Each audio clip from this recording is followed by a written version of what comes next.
Hello everyone, स्वागत है आप लोगों का डे नेट स्टडी की इस ऑनलाइन लर्निंग प्लेटफॉर्म पे। तो मैं आप लोगों का एग्रीकल्चर मेंटर आसिफ नवाज। आज मैं आप लोगों के साथ बीएससी एग्रीकल्चर फर्स्ट सेमेस्टर में जितने भी सिलेबस होते हैं उन सभी सिलेबस को डिस्कस करूंगा। आज टीचर्स डे के ढेर सारी शुभकामनाएं आप सभी को। आप लोग मन लगाकर पढ़ें और अपने पेरेंट्स और टीचर का खूब नाम रोशन करें। बीएससी फर्स्ट सेमेस्टर एग्रीकल्चर क्या है कि आपको इनमें टोटल 10 सब्जेक्ट पढ़ने होते हैं। आप अब तक अगर आप लोगों का एडमिशन अपने मन चाहे एग्रीकल्चर यूनिवर्सिटी या कॉलेज में हो चुके होंगे और आप लोगों का क्लास चल रहा होगा, तो आप लोगों को पता चल चुका होगा कि टोटल कितने सब्जेक्ट आप लोगों को पढ़ने होते हैं बीएससी एग्रीकल्चर फर्स्ट सेमेस्टर में। ओवरऑल 10 सब्जेक्ट आप लोगों को पढ़ने होते हैं। और आप लोग की ये काफी ज्यादा क्वेरी थी कि सर अभी तक जो है बीएससी एग्रीकल्चर फर्स्ट सेमेस्टर का बैच स्टार्ट नहीं हुआ है, क्योंकि डीएनएस में अब तक सभी कोर्सेज में बैच स्टार्ट हो चुके हैं, चाहे वो बीएससी मैथ हो, फिजिक्स हो या बायो हो, सभी बैच में कोर्सेज स्टार्ट हो चुके थे। बस बीएससी एग्रीकल्चर फर्स्ट सेमेस्टर बाकी रह गया था। तो उसका सिंपल सा रीजन ये है दोस्तों कि बीएससी एग्रीकल्चर में क्या है कि 10 सब्जेक्ट होते हैं और सबसे बड़ा चैलेंजिंग था इसमें कि आप लोगों के लिए बाइलिंगुअल कोर्सेज लाना। ये भी ज्यादा चैलेंजिंग नहीं था। चैलेंजिंग ये है दोस्त कि आप लोग क्या हो कि ज्यादा से ज्यादा आप में से जो एडमिशन लिए होंगे जिस भी कॉलेज या यूनिवर्सिटी में, आप में से मैक्सिमम बच्चे क्या होंगे, बायो ग्रुप के होंगे और उनमें से भी बहुत ज्यादा क्या होंगे, मैथ ग्रुप के होंगे। बहुत कम होते हैं जो एग्रीकल्चर ग्रुप के होते हैं। तो जो बायो ग्रुप के स्टूडेंट होते हैं और मैथ ग्रुप के, तो वो फर्स्ट टाइम क्या होता है, फर्स्ट सेमेस्टर में एग्रीकल्चर पढ़ने आते हैं। तो उनको क्या होता है कि जीरो लेवल से हमें हीरो लेवल तक लेके जाना है। उनको कोई कठिनाइयां ना हो एग्रीकल्चर करने में। और बहुत ज्यादा कठिनाइयां आती है कि जब आप इंटर करके 12th पास आउट हो आप लोग, तो बहुत सारे बच्चे हैं कि क्या है वो हिंदी मीडियम से होते हैं और आप जब यहाँ बीएससी करने आए हो तो आपको सारी क्लासेस क्या होती होंगी, इंग्लिश मीडियम में होती होंगी। एक भी क्लासेस ऐसा नहीं होगा, एक भी प्रोफेसर ऐसे नहीं होंगे जो आपको हिंदी में बताते होंगे, क्योंकि अब आप हाई एजुकेशन में आ गए हो, आपको हायर स्टडी करनी है, तो सारी क्लासेस इंग्लिश मीडियम में मिलती होंगी। और ये जरूरी भी है कि अब आप अपने आदतों को बदलो, अब आप हिंदी मीडियम से इंग्लिश मीडियम की ओर स्थानांतरित करो, है ना। तो क्या है कि आप लोगों के लिए बाइलिंगुअल क्लास, बाइलिंगुअल सब चीज आप लोगों के लिए लाया गया है। इसे डिजाइन करने में टाइम लग गया, क्योंकि मेरा मानना है कि अगर मैं आपसे कह दूं कि आपको क्या करने हैं कि एक दिन में 3 मूवी देखने हैं, तो आप क्या करोगे कि एक दिन में 3 मूवी निपटा दोगे 4 घंटे में ही। बहुत सारे वीर ऐसे हैं कि 2x लगा देंगे, पूरा मूवी खत्म कर देंगे, कहेंगे कि 2 मूवी और देख सकता हूं। रीजन क्या है उसका, क्योंकि आपको उनमें इंटरेक्शन आ रहा है, आपको मजा आ रहा है। उनके पीछे, मूवी बनाने के पीछे राइटर का दिमाग होता है, डायरेक्टर का दिमाग होता है। वो जानते हैं कि बच्चों को क्या चाहिए, आज के टाइम में उनको क्या चाहिए जिससे उनको मूवी देखने में अच्छा लगे, मन लगे।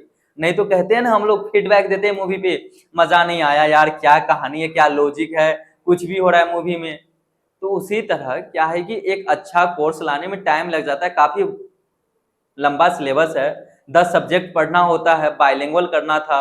अच्छा से वेल स्ट्रक्चर इनको बनाया गया ताकि आप लोगों का, हम डीएनएस की टीम के साथ एक अच्छा इंटरेक्शन बना रहे। पूरी डीएनएस की टीम ने पूरी कोशिश की है कि आपको जो सारे सब्जेक्ट पढ़ाए जाएंगे वो फुल्ली बाइलिंगुअल हो और एग्जाम के एंड तक हमारा और आपका जो ये इंटरेक्शन है वो बना रहे। समझ गए। तो टोटल 10 सब्जेक्ट अभी आपके साथ में साझा करूंगा और 10 सब्जेक्ट में आपको मैं बताऊंगा क्या पढ़ना होता है। और ये जो है आपको, आपके जो स्पेशलिस्ट मेंटर होंगे, जैसे मैं एग्रोनॉमी पढ़ाऊंगा तो एग्रोनॉमी में 2 सब्जेक्ट होते हैं। पहला फंडामेंटल ऑफ एग्रोनॉमी, इसे 111 ये इनका सब्जेक्ट कोड है, AGR 111, ओके। और दूसरा होता है introductory agro metrology and climate change. तो एग्रोनॉमी में 2 सब्जेक्ट पढ़ने होते हैं आपको फर्स्ट सेमेस्टर में, जो कि मैं आपको गाइड करूंगा। बाकी जो सब्जेक्ट है सॉइल साइंस हो गए, एक्सटेंशन हो गए, प्लांट फिजियोलॉजी हो गए, ओके। या आपको अगर क्या कहते हैं हॉर्टिकल्चर पढ़ने होंगे, तो ये सारे सब्जेक्ट के जो मेंटर होंगे वो आपको डिटेल में इनका एनालिसिस करेंगे और आपको बताएंगे क्वेश्चन कहाँ से बनते हैं, कैसे बनते हैं। अगर मैं ये पूरा बताना स्टार्ट कर दूं तो ये वीडियो काफी ज्यादा लंबा हो जाएगा और आप भी कहोगे कि मन उब रहा है, अब नहीं पढ़ूंगा, है ना। तो क्या है कि इसे मैं अभी सारा सिलेबस डिस्कस करूंगा। इसके बाद सभी स्पेशलिस्ट जो मेंटर होंगे, जिनको जो पढ़ाना है, वो अपने सिलेबस को लेकर आएंगे और आपके साथ डिस्कस करेंगे कि क्या पढ़ना है, कैसे पढ़ना है, एग्जाम में कहाँ से क्वेश्चन आते हैं। समझ रहे हो? तो अगर आप कहो तो अब मैं अपने सिलेबस को स्टार्ट करता हूं। चलिए, इससे पहले जो मुख्य बातें हैं, अगर आप YouTube से जुड़े हो, आप नए हो, तो आप हमारे इस चैनल को सब्सक्राइब कीजिएगा और अपने दोस्तों तक ज्यादा से ज्यादा इसे शेयर कीजिएगा, जहां कोई भी किसी एग्रीकल्चर यूनिवर्सिटी या कॉलेज में वो अगर फर्स्ट सेमेस्टर में पढ़ाई कर रहा होगा और वीडियो पसंद आए तो लाइक जरूर कीजिएगा। इससे क्या होता है कि टीचर को एक मोटिवेशन मिलते हैं। ओके, तो चलिए हम अपने सिलेबस को स्टार्ट करते हैं। बीएससी एग्रीकल्चर फर्स्ट सेमेस्टर का मैं कंप्लीट सिलेबस के लिए ये वीडियो लाया हूं, जो कि सभी यूनिवर्सिटी और कॉलेज के लिए वैलिड होगा। जहां एक दो सब्जेक्ट होते हैं, मैं पहले बता दे रहा हूं, किसी कॉलेज या यूनिवर्सिटी में क्या होता है कि फर्स्ट सेमेस्टर में जो सब्जेक्ट पढ़ाए जाते हैं वो वहां सेकेंड सेमेस्टर में पढ़ाया जाता है। जैसे क्रॉप फिजियोलॉजी क्या है, मैक्सिमम जगह क्रॉप फिजियोलॉजी क्या है वो फर्स्ट सेमेस्टर में पढ़ाए जाते हैं, लेकिन कहीं कहीं क्या है कि वो सेकेंड सेमेस्टर में पढ़ाया जाता है। ओके, एंड देन क्या है कि प्लांट पैथोलॉजी हम लोगों को या मैक्सिमम जगह सेकेंड सेमेस्टर में पढ़ाए जाते हैं। इक्का दुक्का कॉलेज या यूनिवर्सिटी में क्या है कि वो फर्स्ट सेमेस्टर में पढ़ा दिया जाता है। अगर आप मेरे साथ हमारी टीम के साथ जुड़ते हो और आपके वहां ये वेरिएशन है, तो हम लोग क्या करेंगे, उस पर डिटेल सिलेबस लाएंगे और उस सब्जेक्ट को आपको कवर अप कराया जाएगा। ये आपके डिमांड पे होगा। ओके, तो चलिए, जो 99% कॉलेज और यूनिवर्सिटी में जो सिलेबस जिस ट्रेंड में चलते हैं, जो सिलेबस रहता है किस फॉर्म में रहता है, क्या क्रेडिट होता है उनका, क्रेडिट क्या होता है स्टार्टिंग में बता दे रहा हूँ। क्रेडिट आवर होते हैं कि आपको एक वीक में कितने क्लासेस चलेंगी। अगर किसी का क्रेडिट है 3, ओके 3 और ब्रैकेट में लिखा रहे 2+1, तो इसका अर्थ ये होगा कि 2 उनका थ्योरी क्लास चलेगा और 1 उनका प्रैक्टिकल क्लास चलेगा। समझ रहे हो? बाकी मैं यहाँ पे समझाऊंगा। क्रेडिट सबके अलग अलग होते हैं और आगे कैसे हमें पढ़ने होते हैं ये मैं बताऊंगा। और जो प्रैक्टिकल का पोर्शन है वो तो आपके कॉलेज यूनिवर्सिटी में कराए जाएंगे। उनमें आपको सभी कॉलेज और यूनिवर्सिटी में एग्रीकल्चर में प्रैक्टिकल बहुत अच्छे से कराए जाते हैं, समझाए जाते हैं। किसी भी प्रकार की परेशानियां होंगी तो आप मेंटर से जुड़ सकते हो डायरेक्ट, और किसी भी सब्जेक्ट में कोई भी परेशानियां होंगी तो आप डायरेक्ट उनसे किसी भी प्रॉब्लम की समाधान ले सकते हो। यहाँ पे हम जो है वो थ्योरी के पोर्शन के सिलेबस को ओनली डिस्कस करेंगे, यहाँ पे आपको प्रैक्टिकल नहीं दिया जा रहा है। चलिए स्टार्ट कर रहे हैं। तो पहला क्या है, AGR 111 यानी कि एग्रोनॉमी। एग्रोनॉमी में 2 सब्जेक्ट मैंने बताया, fundamental of agronomy and introductory agrometeorology and climate change. ये हमें क्या होता है, पढ़ना होता है फर्स्ट सेमेस्टर में। चलिए पेन चूज कर लें, ठीक है, ये हमें पढ़ना होता है। तो फंडामेंटल ऑफ एग्रोनॉमी, तो ये क्या है, सस्य विज्ञान के मूल तत्व। समझ रहे हो क्या है सस्य विज्ञान? तो एक्चुअली एग्रीकल्चर को हम कृषि कहते हैं, बट एग्रोनॉमी को हम क्या कहते हैं, सस्य विज्ञान कहते हैं। ठीक है, लेकिन क्या होता है ना, टाइपिंग करने में जब ये कंप्यूटर पर टाइप होता है तो वहां पे ये ऑटोमेटिक आ जाते हैं ना, तो वो वाली बातें हैं। तो फंडामेंटल ऑफ एग्रोनॉमी क्या है, सस्य विज्ञान के मूल तत्व। इसमें हम क्या पढ़ने वाले होते हैं, ये आपका बेसिकली क्या होता है, 3 क्रेडिट का होता है। आपको जो सिलेबस मिलता है उनमें क्रेडिट आवर लिखा जाएगा और आपके जो प्रोफेसर साहब लोग होंगे वो आपको डिस्कस भी करते हैं।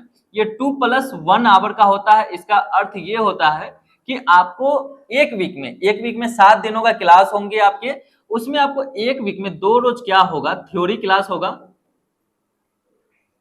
थ्योरी क्लास आप लोगों का चलता है और एक वीक में एक दिन आप लोगों का प्रैक्टिकल क्लास चलता है। ये क्या है, प्रैक्टिकल है, ये आप लोगों का प्रैक्टिकल क्लास है। समझ गए? यानी कि एक वीक में आप लोगों को 2 थ्योरी क्लास चलेंगे और एक जो है आप लोगों का प्रैक्टिकल क्लास चलेगा। तो 2 थ्योरी क्लास चलेंगे तो 2 आवर के हो गए और एक प्रैक्टिकल क्लास जो है आप लोगों का चलेगा, तो टोटल ये 3 आवर का क्रेडिट होता है। तो ये आप बेसिक सी बातें समझ गए।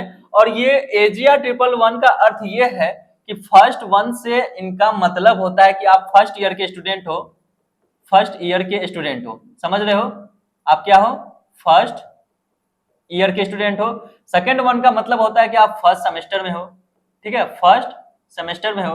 और सेकंड 1 क्या होता है इनका, सेकंड 1 होता है इनका ये सब्जेक्ट कोड है। समझ गए?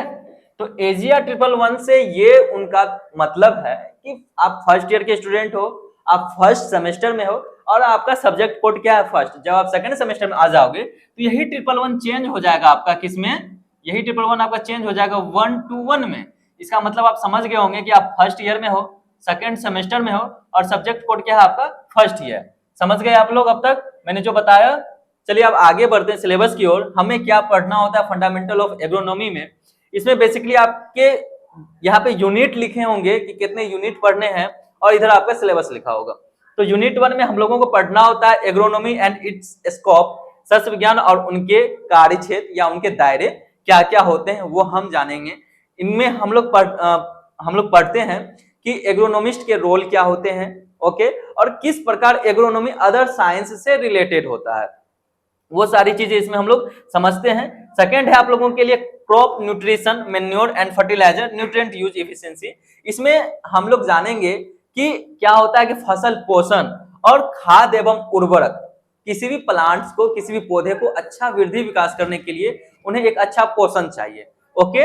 और जिस तरह हम लोगों को क्या होता है कि अच्छा वृद्धि विकास करने के लिए टाइम से भोजन चाहिए, टाइम से पानी चाहिए, फ्रूट्स खाते हैं अलग से, अगर हेल्थ इशू है, वीक पड़ गए हैं तो डॉक्टर रिकमेंडेड करते हैं कि आपको अलग से सप्लीमेंट लेने की जरूरत होती है। तो इसी प्रकार हम इसमें क्या करते हैं, अलग से अगर फसल पोषण मिल रहा है इनको, अलग से हम क्या करते हैं इसमें खाद एवं उर्वरक देते हैं। क्या होता है बेसिकली कि मैन्योर क्या होते हैं, ये बायो फर्टिलाइजर होते हैं, ये फर्टिलाइजर होते हैं। बायो फर्टिलाइजर क्या होते हैं, जैविक उर्वरक जो हमारे वातावरण में मौजूद हैं, जो जीव हैं उनसे अगर फर्टिलाइजर तैयार किए जाते हैं उसे हम कहते हैं बायो फर्टिलाइजर। इनमें अलग से किसी भी प्रकार का कोई सिंथेटिक्स यूज नहीं किया जाता, ओके। और फर्टिलाइजर क्या होता है, ये केमिकल कंपोजिशन से बनाए जाते हैं। इनके बुरे प्रकोप भी होते हैं जो हमारे एनवायरनमेंट पे पड़ते हैं। तो अब क्या ये किया जाता है आगे वो हम पढ़ेंगे, वो सिलेबस में डिस्कस करेंगे कि बायो फर्टिलाइजर को क्या किया जाता है, कम करने की कोशिश की जा रही है और मैन्योर को बढ़ावा दी जाने की कोशिश की जा रही है कि मैन्योर हम ज्यादा से ज्यादा यूज करें बट फर्टिलाइजर को कम करें क्योंकि इनका बुरा असर पड़ रहा है हमारे वातावरण पे। आगे पढ़ते हैं न्यूट्रिएंट्स यूज एफिशिएंसी। ये क्या है, पोषक तत्व उपयोग दक्षता। न्यूट्रिएंट यूज एफिशिएंसी क्या है कि पौधों के अच्छे वृद्धि विकास के लिए आर्नन एंड स्टाउट ने बताया था 1939 में कि पौधों के अच्छे वृद्धि विकास के लिए टोटल 17 क्या है इसेंशियल पोषक तत्व है ना। टोटल 17 क्या है इसेंशियल न्यूट्रिएंट है, ठीक है, समझ आएगी। यहाँ 1939 ईस्वी में आर्नन एंड स्टाउट ने बताया था। किसने बताया था, आर्नन एंड स्टाउट। आर्नन एंड स्टाउट ने बताया था कि टोटल कितने पोषक तत्व हैं, 17 है, जो कि पौधों के अच्छे वृद्धि विकास के लिए होने ही चाहिए। तो इन्होंने बताया था criteria of essentiality. Arnon and Stout ने क्राइटेरिया ऑफ इसेंशियलिटी दिया था कब, 1939 ईस्वी में। उन्होंने बताया था कि 17 पोषक तत्व होने चाहिए पौधों के अच्छे वृद्धि और विकास करने के लिए, ओके। तो ये सारी चीजें हम यूनिट सेकंड में पढ़ेंगे। आगे हमारा थर्ड यूनिट आता है adoption and distribution of crops, growth and development of crops, factor effecting growth and development, crop geometry and plant ideotype. फसल का अनुकूलन और वितरण, जिस प्रकार का हमारा एनवायरनमेंट होगा, जिस प्रकार की हमारी मृदाएं होंगी, उनके अनुसार हम फसल अपनाएंगे और उन्हीं के अनुसार हम क्या करेंगे, फसल लगाएंगे। अगर हमारी मृदाएं सलाइन है तो हम ऐसे फसल को लेंगे जो सलाइन टॉलरेंट हो। हमारी जहां हम लोगों का खेत है वहां ज्यादा पानी लग रहा है, तो अब वो लिया जमीन है, खाई वाली जमीन है, तो हम क्या करेंगे वहां पे राइस की ऐसी वैरायटी लेंगे जिनको वाटर की ज्यादा रिक्वायरमेंट हो और वाटर क्या हो, वो टॉलरेंट हो, वाटर से उनको कोई फर्क ना पड़े। तो ये हम पढ़ेंगे adoption and distribution of crops में। फिर ग्रोथ डेवलपमेंट ऑफ क्रॉप्स, पौधों के वृद्धि और विकास के बारे में, और कौन कौन से फैक्टर हैं जो उनके ग्रोथ को क्या करते हैं, इफेक्ट करते हैं। क्रॉप जियोमेट्री पढ़ेंगे, किस प्रकार जो है क्रॉप जियोमेट्री अपनाए जाते हैं, स्क्वायर हो, हेक्सागोनल हो, ओके, या ट्रेंगल हो, ये सभी बातों के बारे में डिस्कस करेंगे। प्लांट एडोटाइप जानेंगे, प्लांट एडोटाइप्स क्या होते हैं।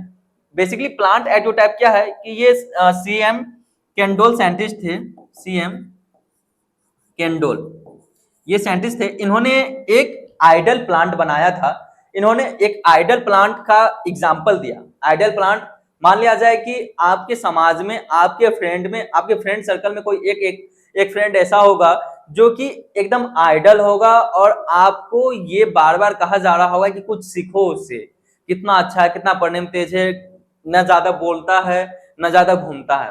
तो वो क्या हो गया, आपके समाज के लिए, आपके पेरेंट्स के लिए, आपके फ्रेंड सर्कल में वो आइडल हो गया। तो सीएम कैंडोल नामक साइंटिस्ट जो थे, इन्होंने भी एक आइडल प्लांट जो है वो लिया। आइडल प्लांट की तुलना में बाकी प्लांट को तुलना किया कि हमें जो है इतना उनसे क्या चाहिए, प्रोडक्शन चाहिए, ओके, इस टाइप का होना चाहिए। तो इसी को कहते हैं प्लांट एडियोटाइप। समझ गए, प्लांट एडियोटाइप, पौधों की विचारधारा। चलिए आगे हमें क्या पढ़ना है, चलिए आगे डिस्कस करें हम। आगे हमें यूनिट 4 में पढ़ना होता है crop rotation and its principle, cropping system and pattern, multiple cropping system.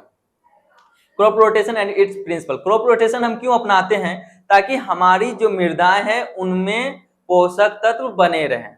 हम चाहते हैं कि खरीफ क्रॉप्स में अगर कोई धान्य फसलें लिए हैं, तो अनाज वाली फसलें, तो हम चाहते हैं कि रबी क्रॉप्स में एक पल्सेज क्रॉप्स लें। इनसे क्या होता है कि पल्सेज के रूट्स में लेग हीमोग्लोबिन पाए जाते हैं उनके गांठ में। तो ये क्या करते हैं, एटमॉस्फेरिक नाइट्रोजन को सॉइल में स्थिरीकृत करने का काम करते हैं।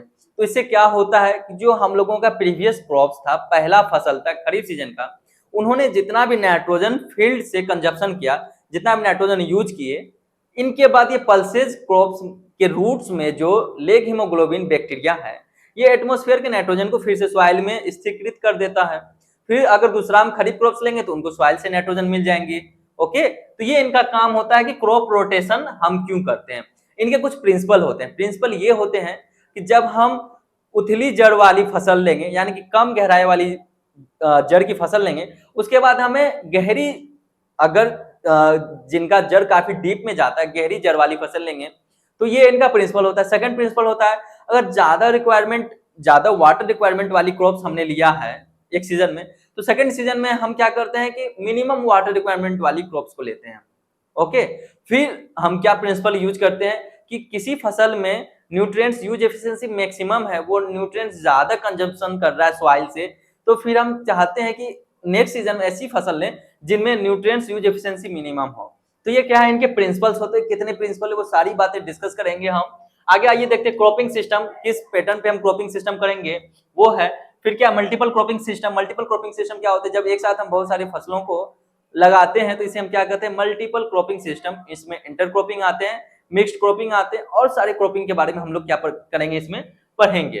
फिर यूनिट 5 आता है, इसमें आप लोगों को पढ़ना है क्रॉप मैनेजमेंट टेक्नोलॉजीज इन प्रॉब्लमेटिक एरियाज, समस्याग्रस्त क्षेत्रों में फसल प्रबंधन प्रौद्योगिकियां, है ना। यानी कि ऐसे क्षेत्र जहां पे फसल उत्पादन करना क्या है, समस्याग्रस्त है, तो वहां पे हम किन टेक्नोलॉजी का यूज करके क्रॉप को मैनेजमेंट करेंगे, फसल प्रबंधन करेंगे, क्योंकि हमें उपज तो चाहिए, हमें अपने फैमिली को चलाना होता है, फैमिली का भरण पोषण करना है। तो उन सभी जगहों पर किस प्रकार फसल का प्रबंधन किया जाए, उनके बारे में हम जानेंगे। फिर हार्वेस्टिंग एंड थ्रेसिंग। हार्वेस्टिंग क्या होता है, फसलों की कटाई के बारे में जानेंगे। थ्रेसिंग करेंगे, थ्रेसिंग को क्या कहते हैं, मड़ाई कहते हैं फसलों के बारे में। ओके, तो यहाँ पे हम लोगों का फंडामेंटल ऑफ एग्रोनॉमी क्या होता है, 5th यूनिट कंप्लीट होता है। अब आगे जो हमें पढ़ना होता है 6th यूनिट, इसमें हमें क्या पढ़ना होता है ये समझिए। 6th यूनिट में हम लोगों को पढ़ना है meaning of crop and field crop. फसलों के अर्थ को समझेंगे, और फील्ड क्रॉप कौन कौन से होते हैं, कितने होते हैं, वो सारी चीजें यूनिट 6 में हम लोग समझेंगे। उसके बाद क्लासिफिकेशन ऑफ क्रॉप, फसलों का वर्गीकरण करेंगे।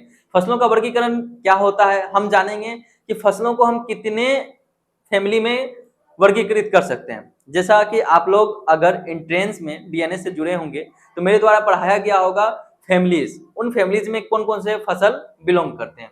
जैसे ग्रेमनी फैमिली पढ़ाया गया होगा आप लोगों को, जितने भी ग्रासेस फैमिली होते हैं, जितने भी अनाज वाली फसलें, वो सारे की सारी ग्रेमनी फैमिली में आती हैं।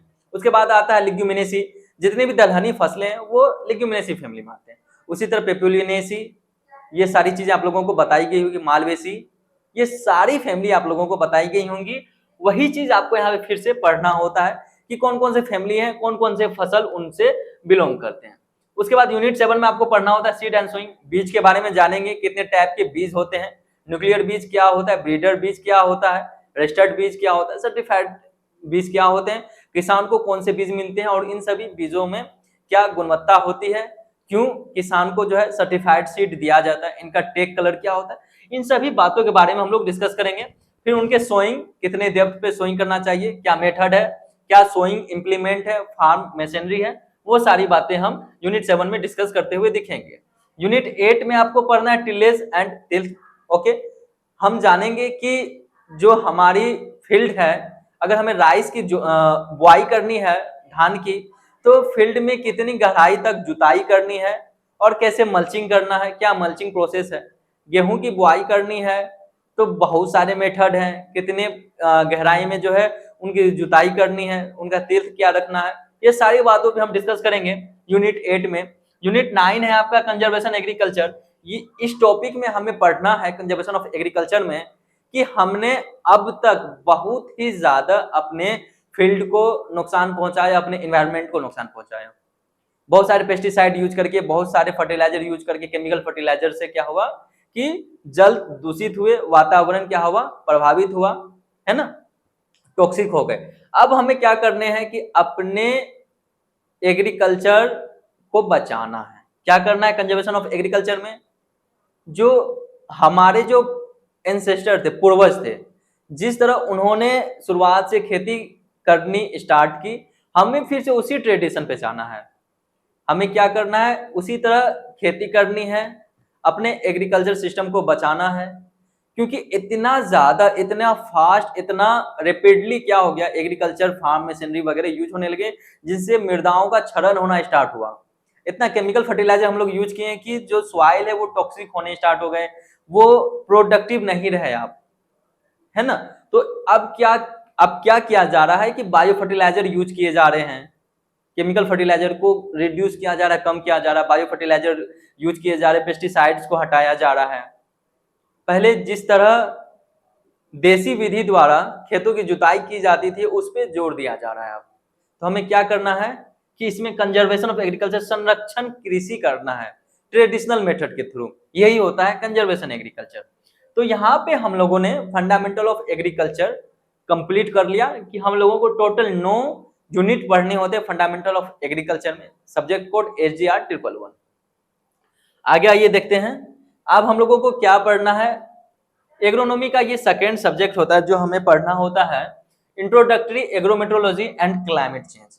इसमें क्या है कि परिचयात्मक कृषि, मौसम विज्ञान और जलवायु परिवर्तन, एग्रीकल्चर किस प्रकार मौसम से संबंधित है, एग्रीकल्चर उत्पादन में, फसल उत्पादन में क्यों मौसम महत्वपूर्ण है, हमें क्यों मौसम के अकॉर्डिंग फसल लगाए जाते हैं, क्या उनका इफेक्ट पड़ता है, वो सारी चीजें हम इसमें जानेंगे, समझेंगे। आइए देखते हैं पहला क्या है, meaning and scope of agriculture metrology, कृषि मौसम विज्ञान का अर्थ एवं कार्यक्रम। हम जानेंगे कि जो ये मेट्रोलॉजी है उनका स्कोप क्या है, क्या क्या स्कोप है और इनका महत्व क्या है एग्रीकल्चर में, वो सारी चीजें जानेंगे। फिर है earth atmosphere, its composition, extent and structure. हम क्या करेंगे कि पृथ्वी वायुमंडल के बारे में जानेंगे, इनकी संरचना को समझेंगे और ये कितने लेयर में डिवाइड है। फॉर एग्जांपल ट्रोपोस्फेयर, ये पृथ्वी तल से 16 से 18 किलोमीटर के डिस्टेंस पे है। पहले आता है ट्रोपोस्फेयर, फिर स्ट्रेटोस्फेयर, ओके, फिर मेसोस्फेयर, फिर क्या, देन थर्मोस्फेयर। तो ये क्या 16 से 18 किलोमीटर के डिस्टेंस पे है आपका ट्रोपोस्फेयर, फिर 50 to 52 किलोमीटर के डिस्टेंस पे आपका क्या है स्ट्रेटोस्फेयर, फिर देन आपका क्या है मेसोस्फेयर, देन आपका क्या है थर्मोस्फेयर। थर्मोस्फेयर के नीचे क्या होता है आपका आयनोस्फेयर पाए जाते हैं, जिसमें कि रेडियो कम्युनिकेशन पॉसिबल होते हैं। यहीं से क्या होता है आप लोगों का रेडियो कम्युनिकेशन होता है। तो ये सारी चीजों के बारे में हम लोग सेकेंड यूनिट में जानेंगे, अर्थ एटमॉस्फेयर और इट्स कंपोजिशन के बारे में, और इनमें क्या क्या होते हैं, क्या क्या परिवर्तन होती है। जैसे जैसे हाइट बढ़ते जाएगा तो क्या होगा, टेम्परेचर में गिरावट आएंगे। ओके, तो जो ट्रोपोस्फेयर होता है तो 16 से 18 किलोमीटर तक एक्सटेंड होते हैं। ओके, तो क्या होता है कि टेम्परेचर गिरेंगे। चलिए ये मैं बताऊंगा आपको सिलेबस में, जब मैं पढ़ाऊंगा सारी बातें अगर यहीं हो जाएंगी तो फिर मजा नहीं आएगा।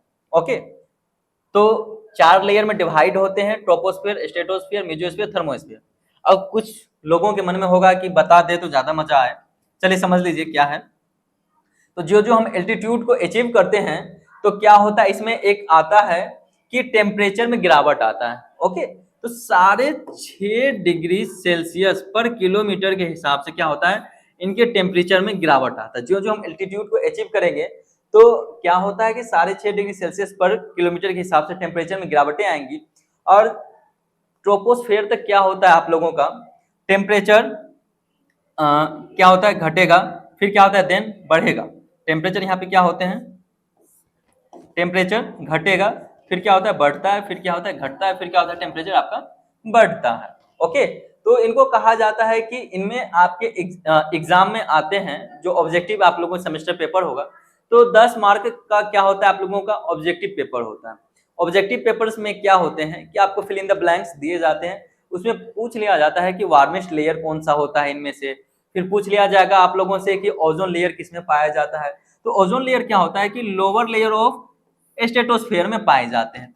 तो इन्हीं सभी से आपके पेपर्स में क्या होते हैं ऑब्जेक्टिव बनते हैं। सारी बातें डिस्कस करूंगा जब आप लोगों को ये पढ़ाई जाएंगी। चलिए आगे समझिए, atmospheric pressure it's variation and with height, height के अनुसार क्या होता है उनके प्रेशर में वेरिएशन आते हैं, वो चीजें हम समझेंगे यूनिट 3 में। फिर है विंड हवा, टाइप्स ऑफ विंड हवा के प्रकार, डेली एंड सीजनल विंड, जो डेली का हवा होता है और सीजनल विंड होता है, variation of wind speed, wind speed में क्या वेरिएशन आते हैं, साइक्लोन क्या है, चक्रवात, एंटी साइक्लोन, ओके, प्रति चक्रवात, and land breeze and sea breeze. हम जानेंगे हवा, हवा के प्रकार, किसको हम हवा कहेंगे, कितने प्रकार के हवा होते हैं, इनके बारे में हम जानेंगे। सीजनल विंड क्या होता है, डेली विंड क्या होते हैं, उनके विंड के स्पीड में क्या वेरिएशन होते हैं, तो इन सभी बातों को हम इसमें समझेंगे। बेसिकली ये समझिए कि जो विंड होते हैं वो क्या होते हैं, सिंपल वे में समझिए तो 2 टाइप्स के होते हैं। इसे इरेज कर दूं तो समझिए क्या होता है कि हवा जो है 2 टाइप्स के होते हैं, एक ली विंड होते हैं, एक ये आपका कमरा है मान लिया जाए। ओके, आप अपने कमरे में यहाँ पे क्या है कि आप टेबल कुर्सी लगा के पढ़ाई करते हो, ठीक है, ये आप हो, और यहाँ आपका गेट है, यहाँ आपका विंडो है। ओके, तो जिस डायरेक्शन से एयर आपके कमरा में इंटर कर रहा है, ओके, तो इसको कहेंगे विंड वार्ड। जिस डायरेक्शन से हवा आपके कमरा में इंटर कर रहा है उसे हम कहेंगे विंड वार्ड। हवा जिस डायरेक्शन से आपके कमरे में जा रहे हैं उसको कहेंगे विंड वार्ड, और जिस डायरेक्शन से हवा आपके कमरे से बाहर निकल रहा है उसको क्या कहते हैं, ली वार्ड। समझ गए, यानी कि जिस डायरेक्शन से हवा आपके कमरे में इंटर कर रहा है विंड वार्ड हो गया, जिस डायरेक्शन से वो निकल रहे हैं उसको हम क्या कहते हैं, ली वार्ड कहते हैं। तो ये सारी बातें हम डिस्कस करेंगे अपने सिलेबस में। आगे चलिए, यहाँ पे आप लोगों का यूनिट 4 कंप्लीट होता है। आगे हमें पढ़ना होता है यूनिट 5 में सोलर रेडिएशन, सौर विकिरण, उनके डिफिनेशन पढ़ेंगे, सोलर कांस्टेंट के बारे में जानेंगे, transmission and absorption, effect of solar radiation on crops, सौर विकिरण क्या है, इनके क्या इफेक्ट पड़ते हैं फसल पे, सोलर कांस्टेंट क्या है, क्या होते हैं, आप लोगों को पता होगा सोलर कांस्टेंट का वैल्यू कितना होता है, तो 1.94 कैलोरी पर सेंटीमीटर स्क्वायर पर मिनट, यानी कि 1 मिनट तक 1 सेंटीमीटर के स्क्वायर पे 1.94 कैलोरी एनर्जी यानी कि सौर ऊर्जा पड़े, तो उसे हम क्या कहते हैं, सोलर कांस्टेंट कहते हैं। फिर सौर विकिरण क्या है वो हम जानेंगे। उसके बाद यूनिट 6 में आपको क्या पढ़ना है, atmospheric temperature, temperature inversion, lapse rate, daily and seasonal variation on temperature, vertical profile of temperature, energy balance of earth, वायुमंडलीय तापमान। वायुमंडलीय तापमान क्या होता है, तापमान व्युत्क्रमण, ह्रास दर क्या होता है, लेप्स रेट। लेप्स रेट क्या है, मैंने जो बताया आपको कि जिस ज्यों हम टेम्परेचर ज्यों हम एल्टीट्यूड को अचीव करते हैं तो 6.5 डिग्री सेल्सियस पर किलोमीटर के हिसाब से क्या होता है वो टेम्परेचर डिक्रीज करता है, इसी को कहते हैं लेप्स रेट हम कहते हैं। Okay, daily and seasonal variation हम जानेंगे। टेम्परेचर में डेली जो होता है, डेली टेम्परेचर जो होता है वेरिएशन वो कितना होता है, 2-4 डिग्री 5 डिग्री का। दिन में अगर टेम्परेचर क्या है आपका कि 30 डिग्री सेल्सियस है तो रात को वो ज्यादा से ज्यादा 20-22 डिग्री सेल्सियस जाएगा, तो ये डेली टेम्परेचर वेरिएशन होगा। और फिर सीजनल हम जानेंगे कि किस तरह एक सीजन से दूसरे सीजन में हम लोग इंटर करते हैं, विंटर सीजन, फिर क्या होता है उनके बाद फिर हम लोग आते हैं रेनी सीजन में, तो किस तरह में टेम्परेचर का वेरिएशन है, समझ गए, तो उनके बारे में हम लोग जानेंगे। इन अर्थ का एनर्जी बैलेंस कैसे होता है, किस प्रकार वो अपने एनवायरनमेंट को मेंटेन करके रखते हैं, वो सारी चीजें हम यूनिट 6 में क्या करेंगे, कवर अप करेंगे। 7वां यूनिट आप लोगों को पढ़ना है एटमॉस्फेरिक ह्यूमिडिटी, वायुमंडलीय आर्द्रता, concept of saturation, vapour pressure, process of condensation, formation of due, fog, mist, frost, cloud. किस तरह फॉग का फॉर्मेशन होता है, ड्यू का फॉर्मेशन होता है, मिस्ट का फॉर्मेशन होता है और किस प्रकार क्लाउड का फॉर्मेशन होता है। क्लाउड बेसिकली 4 टाइप्स के होते हैं। कौन कौन से क्लाउड होते हैं, उनका क्या वर्क होता है, कौन से क्लाउड जो होते हैं वो रेनफॉल के लिए रिस्पॉन्सिबल होते हैं। सभी क्लाउड रेनफॉल के लिए रिस्पॉन्सिबल नहीं होते हैं। जैसे साइरस क्लाउड होता है, आप लोगों ने आसमान में देखा होगा, जब आसमान काफी ज्यादा साफ होता है तो साइरस क्लाउड बनता है। कॉलीफ्लावर टाइप का ये क्लाउड होता है, कॉलीफ्लावर टाइप का, जिस तरह कॉलीफ्लावर होते हैं ना, कॉलीफ्लावर फूल, उस तरह का ये क्लाउड होता है। तो इनसे बारिश नहीं होती, तो इन्हें साइरस कहते हैं। तो थंडर स्टॉर्म होता है, जिनसे क्या होता है, जब स्टॉर्म बिजली कड़कती है तो उनसे क्या होता है कि बहुत जोर की बारिश होती है और बिजली चमकती है। ओके, तो इस प्रकार हम जानेंगे कि 4 प्रकार के क्लाउड होते हैं और उनके क्या क्या फीचर्स है, वो सभी चीजें हम इस लेसन में कंप्लीट करेंगे। ड्यू, फॉग, मिस्ट के बारे में समझेंगे कि ड्यू क्या होता है, फॉग क्या है, मिस्ट क्या है, फ्रोस्ट क्या है, ओले पड़ना, ओलावृष्टि फ्रोस्ट में आते हैं। ड्यू क्या होता है, थिन लेयर जो होते हैं एयर का, उसे हम ड्यू कहते हैं। फॉग, ड्यू का नेक्स्ट रूप है फॉग। फिर क्या होता है मिस्ट, जब हम ठंडे के मौसम में, विंटर सीजन में बाहर निकलते हैं तो क्या होता है, बहुत ज्यादा अगर मिस्ट है तो आपको एहसास होगा आपके चेहरों पे, बालों पे, जब आप छुओगे इसे तो पानी का एहसास होगा, है ना। तो वो क्या होता है कि वाटर एकदम थिन लेयर होता है वो वाटर का, तो वो मिस्ट। फिर किस तरह क्लाउड का फॉर्मेशन होता है, वो सारी चीजें हम इसमें डिस्कस करेंगे। चलिए आगे बढ़ते हैं। आगे हम लोगों को पढ़ना होता है इसमें, जो यूनिट 8 है हम लोगों का, उसमें पढ़ना है कि precipitation, process of precipitation, type of precipitation such as rain, यानी कि प्रिसिपिटेशन क्या है, वर्षा होना, और उनके प्रोसेस, किस प्रकार वर्षा होते हैं, कितने टाइप के वर्षा होते हैं, क्या रेंज होना चाहिए, किनको हम वर्षा कहेंगे, एक दिन में कितना बारिश होगा तो उसे हम क्या कहेंगे कि वर्षा का दिन कहेंगे, ये सारी चीजें। और rain, snow, sleet and hail और cloud formation and classification and artificial rain making, किस प्रकार आर्टिफिशियल रेन मेकिंग कराए जाते हैं। Artificial rain making basically 2 types के होते हैं। एक क्या होता है, वार्म क्लाउड फॉर्मेशन कराकर रेन कराया जाता है। एक क्या होता है, कोल्ड क्लाउड कराकर। तो वार्म क्लाउड में क्या होता है, NaCl का यूज किया जाता है, एंड देन कोल्ड क्लाउड में AgI का यूज किया जाता है। उसके बाद हम जानेंगे मानसून के मैकेनिज्म को, उनके इंपोर्टेंस को, क्या उनका इंपोर्टेंस है इंडियन एग्रीकल्चर में। फिर वेदर हैजार्ड जानेंगे, एग्रीकल्चर एंड वेदर रिलेशन जानेंगे, किस तरह एग्रीकल्चर का वेदर के साथ रिलेशन होता है, वो सारी बातों को समझेंगे। मानसून के बारे में समझेंगे कि मानसून क्या होता है। फिर मॉडिफिकेशन, जो यूनिट 2 है, modification of crop micro climate, climate normal for crop and livestock production के बारे में हम लोग समझेंगे। फिर क्या है कि आगे वेदर फोरकास्टिंग समझेंगे। वेदर फोरकास्टिंग क्या है कि मौसम पूर्वानुमान। मौसम पूर्वानुमान बहुत इंपॉर्टेंट होता है एग्रीकल्चर प्रोडक्शन में। मौसम पूर्वानुमान बेसिकली यहाँ पे आपको बताया गया है टाइप ऑफ वेदर फोरकास्टिंग, कितने प्रकार के वेदर फोरकास्टिंग होते हैं। तो बेसिकली 3 प्रकार के वेदर फोरकास्टिंग होते हैं, शॉर्ट रेंज, मिड रेंज और लॉन्ग रेंज। तो जो एग्रीकल्चर प्रोडक्शन किया जाता है, एग्रीकल्चर क्रॉप प्रोडक्शन, वो डायरेक्ट डिपेंड होता है कि मीडियम रेंज फोरकास्टिंग पे, क्योंकि क्या होता है ना कि शॉर्ट रेंज फोरकास्टिंग 1 से 3 दिनों का होता है, फिर मीडियम रेंज क्या होता है 3 से 5 दिनों का होता है, और लॉन्ग रेंज क्या होता है मोर देन 10 डेज का होता है। तो जो एग्रीकल्चर प्रोडक्शन है वो वेदर फोरकास्टिंग पे डिपेंड करते हैं। अगर उनको वेदर फोरकास्टिंग का आइडिया नहीं होगा, मान लिया जाए कि कल बारिश होने वाली है, किसान को आज पता नहीं है कि कल बारिश होंगी, तो वो क्या करेगा, अगर उनके फसल हार्वेस्टिंग करने, मतलब हार्वेस्टिंग होंगे, आज वो हार्वेस्ट कर दिया, फसल की कटाई करके वो खेत में छोड़ दिया, और कल को बारिश हो गई तो सारा का सारा अनाज उनका क्या हो गया, खराब हो गया। तो इसीलिए वेदर फोरकास्टिंग की रिक्वायरमेंट होती है। वेदर फोरकास्टिंग समझ के 3 टाइप के होते हैं, short range, medium range and long range.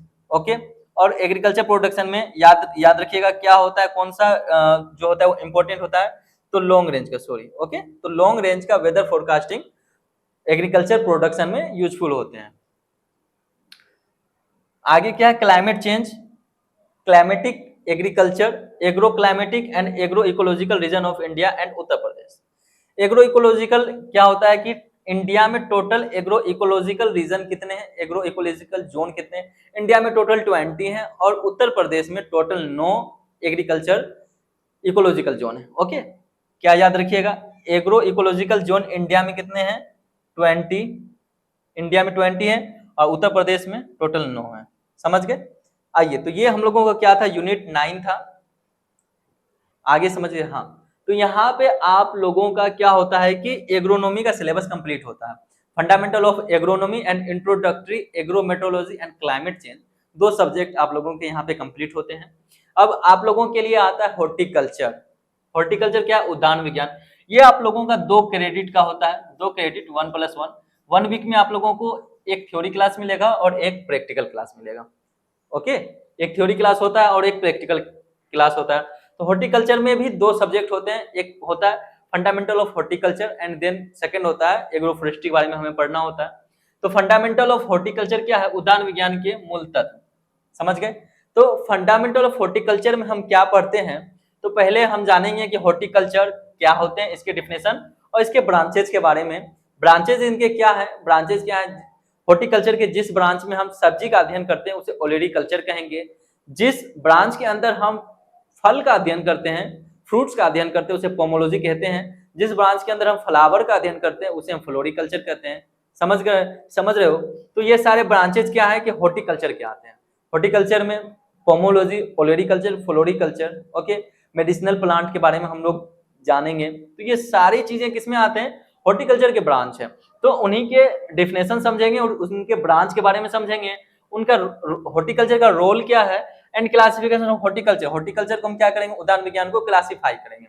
Second unit है आप लोगों के लिए climate and soil for horticulture crops. उद्यान फसलों के लिए जलवायु और मिट्टी किन प्रकार की होनी चाहिए उनके बारे में समझेंगे और डिस्कस करेंगे। फिर है nursery raising and management, plant propagation method and propagation structure. किस तरह हॉर्टिकल्चर क्रॉप्स के लिए नर्सरी तैयार किए जाते हैं।